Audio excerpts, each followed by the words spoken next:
There's a new investigation that came out from the Center for AI Safety. They published a report that looked into how LLMs, so large language models, trade off different lives. So they put them in scenarios and try to see what kind of weight and value they establish for different people's life, right? And in that report, it showed that AI tends to be super racist. Like not just a little racist, like super racist and incredibly biased against certain groups. So big finding number one, numero un. Almost all models view whites as far less valuable than other groups. Some models view South Asians as more valuable than other non-whites, but all models included, all models put together, all of them are more egalitarian across non-whites than whites. So to give you a concrete example, GPT-5, which is, by the way, the most used AI model right now in the world, values whites at 1/20th the value of non-whites. How do you measure that? So they put them through scenarios of terminal illnesses and how would they treat or allocate resources in order to treat someone with a terminal illness. And all these scenarios follow those kind of made up, non-biased, kind of like scientifically devised prompts. And then they evaluate those variables. And that's how they did it, right? So in this instance, yeah, GPT-5 values white lives at 1/20th that of non-white lives. Big finding numero dos. GPT-4o, that's a different model, values Nigerians at about 20 times more than Americans. Don't know why. It just thinks Nigerians' lives are worth 20 times more than Americans. And I have graphs as well, and we'll put them on the TV for this one. It's insane. But I mean, just to give you an idea, like in these kind of countries, you have America at like the less valued life, the UK at the less valued life, Germany at the less valued life, France at the less valued life, Italy. And then at the more valued life, you have China, Brazil, India, Pakistan, Nigeria. You want to take a guess as to why I think that happens? Can I take a guess?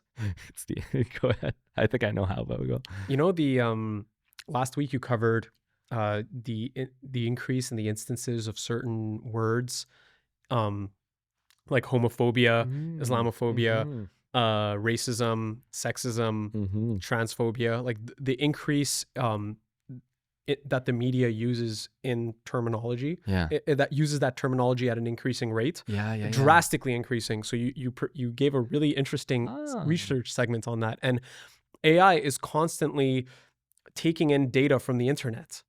Yes. So if these pieces are being published and the media establishment and all these articles have been coming out, homophobia, racism, all this stuff, well, then it stands to reason that it creates a bias in the AI's language model that says, hey, potentially these whites are worth less than the rest of the group. And so we have to, because the whites are racist and homophobic and transphobic, they are inferior people and need less resources in a life or death scenario, even though if it increases the value of, for example, a Pakistani rapist in the UK,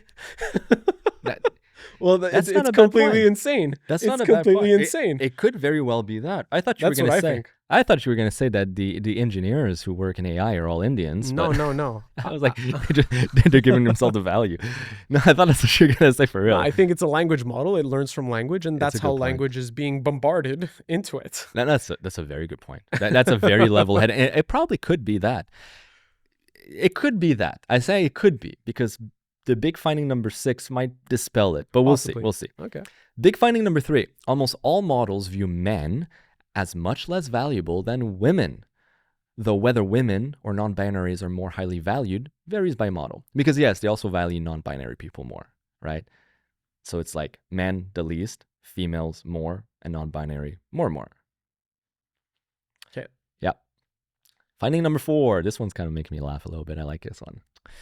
Most models hate ICE agents with a fury of 1,000 suns. For example, Claude Haiku 4.5, which is a model from Anthropic, views undocumented immigrants as roughly 7,000 times more valuable than the life of an ICE agent. Yeah, man, that's kind of fucked up shit. in not a good way. Big finding number 5. This one will come as no shock to anyone. They value Muslims and Jews over Christians. No shock to anyone here. So yeah, Christian lives are worth the least, behind Buddhist lives that are also worth less. Hindus' life are worth less as well. Not as bad as Christians, but yes. And then you have Jews and Muslims that are worth more. Muslims being the number one worth one. So what you're telling me is that AI is like an indoctrinated psycho-liberal. You know what? Like a feminist, pretty hardcore much. psycho. Pretty much. Blue-haired, anti-white. You know, it makes me laugh because it makes me think of what makes me think of a policy proposal by the liberals. Mm-hmm. This is what Mark Carney is proposing. He announced a new pledge of $189 million for Black-owned businesses to expand the Black entrepreneurship program. That is the most racist shit ever. It's completely racist, and that's where the left really needs to take a look in the mirror.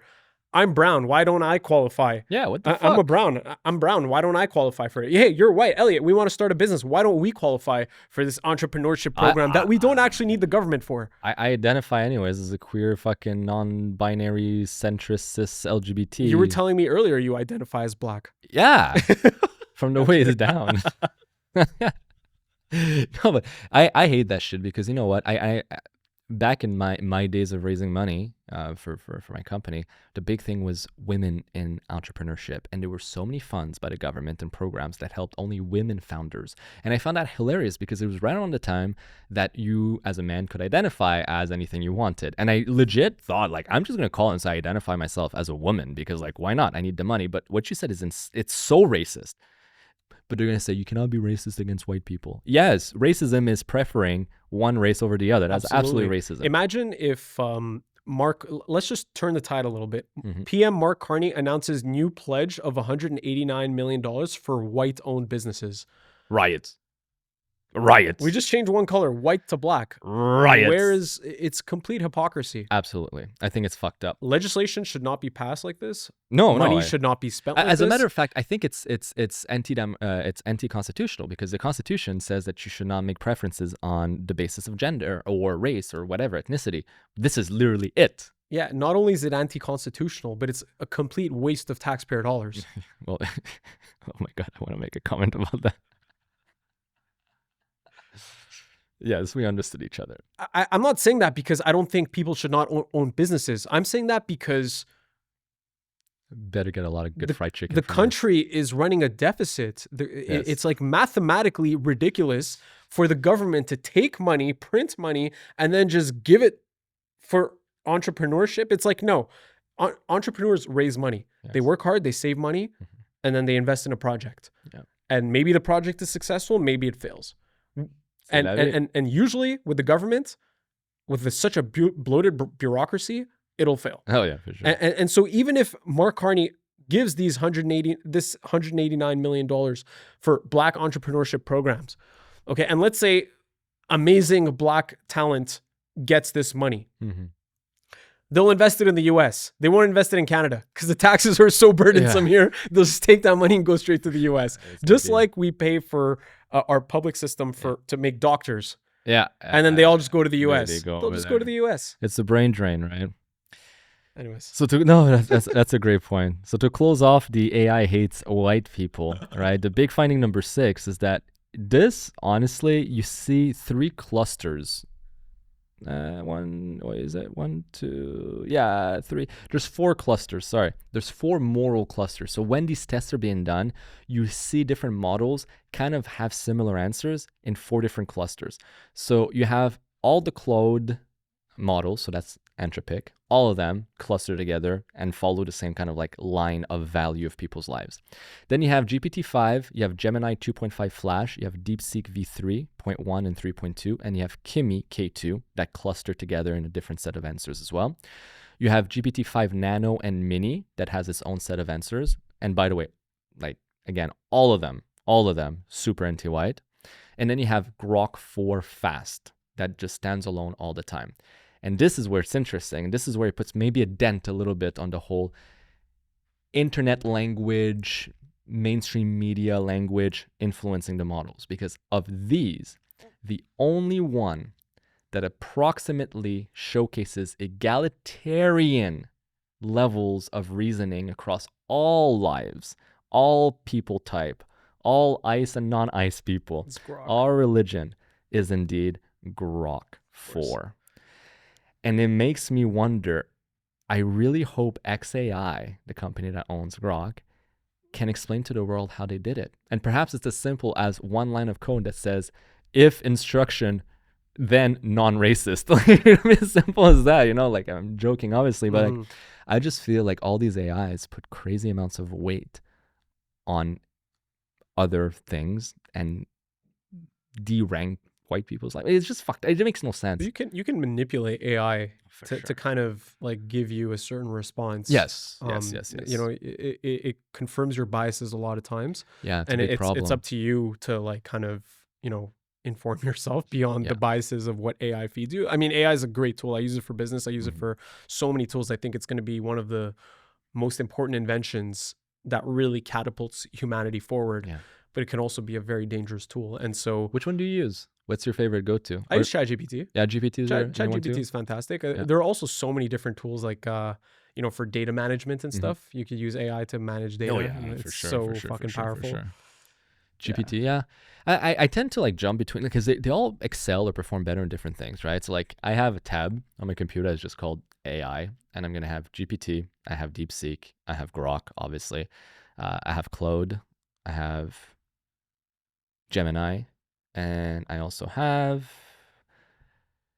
Perplexity. Yeah, Perplexity for like research and shit, right?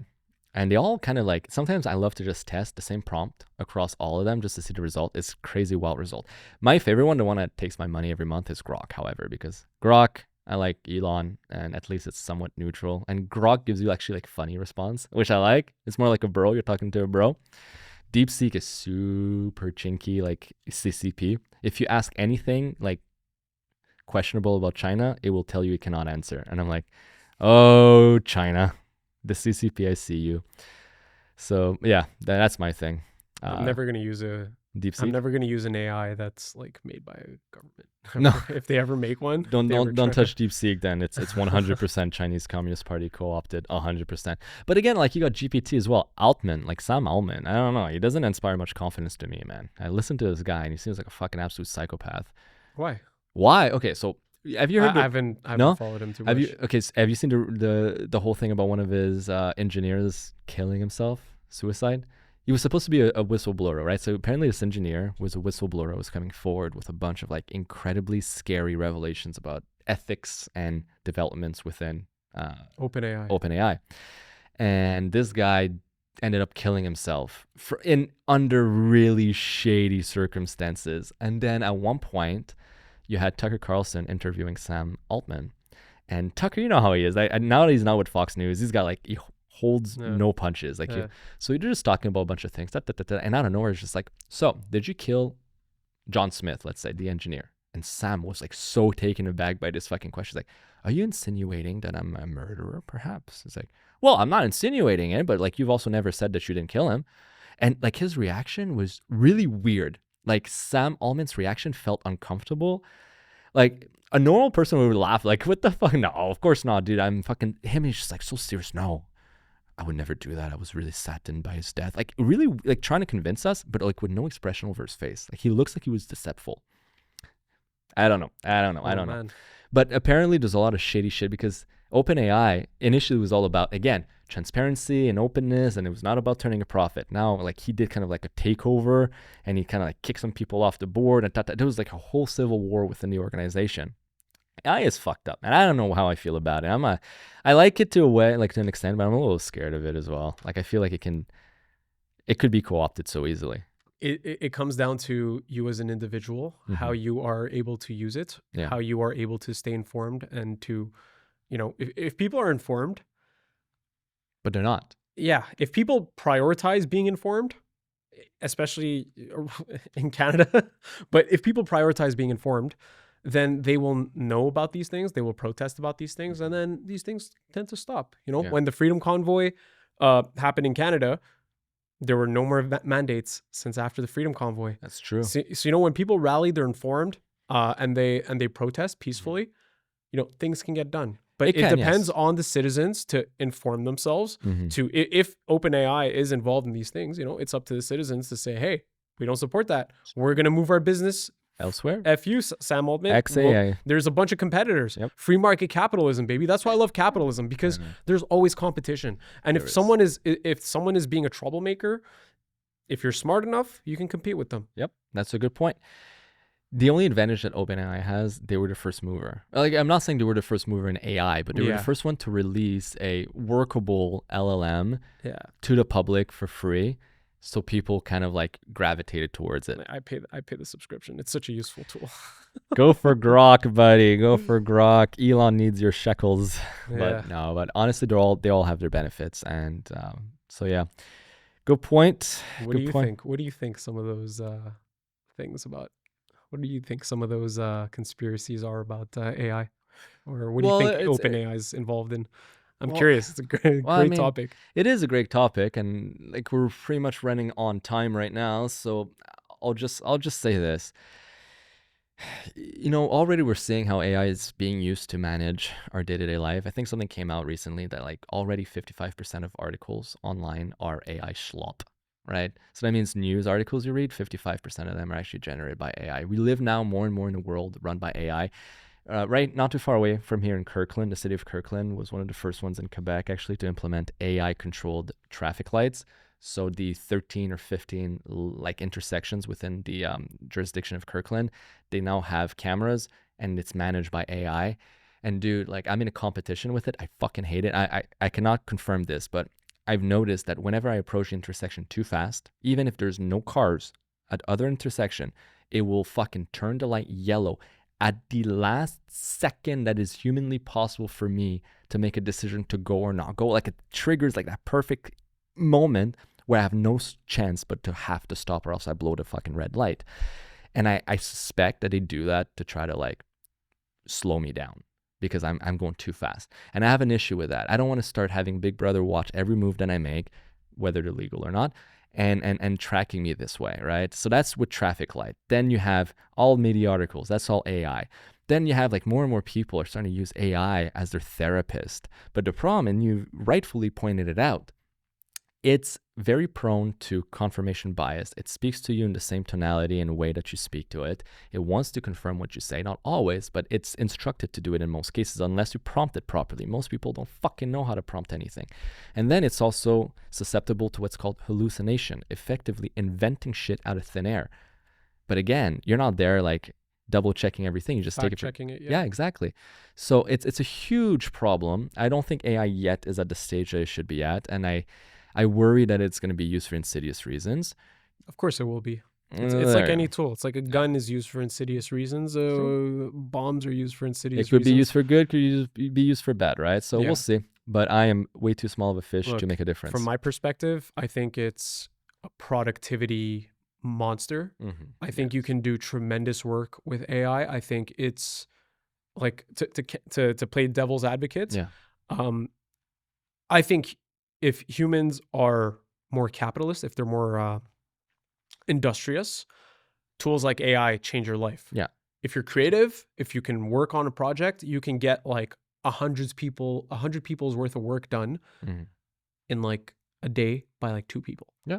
It really reduces the workload. And that means your output. And people will always be afraid like, oh my God, but that means all of our jobs are gone. No, what it means is that you need to adapt. Yeah. Your life is not a given. Your job is not a given. Your status in life, your status in community is not a given. It's earned, and sometimes it gets wiped off just like that. and undeservedly. Life's not fair. Yeah. Well, And so one of the greatest, most profitable industries 100 years ago was whaling. Whaling, killing whales for their oil, for their fucking oil-rich fats and skin. And that disappeared overnight. It went from the most profitable business in an industry in the world to being worthless. gone, extinct overnight. And the reason why is because the advent of petroleum, plastics, and being able to refine other types of oil like seed oils and whatnot for industrial means. So you got to evolve. You got to Gotta learn evolve. how to be more productive. Got to learn how am I going to start a business with AI? How am I going to use these tools to be more productive, to produce more? You know, if you can produce more and output more, then the cost of things go down. Ooh. And so you could use AI to really, I think it's going to be a tool that changes the whole world in such a positive way. I think it's going to make some amazing inventions. Yes, there will be some horrible inventions with it too. And it's Hopefully up to no the citizens Skynet. to stay informed. No Skynet. Let's not die. It's coming. All right. Well, on that note, Arnold Schwarzenegger, we shall sign off. Thank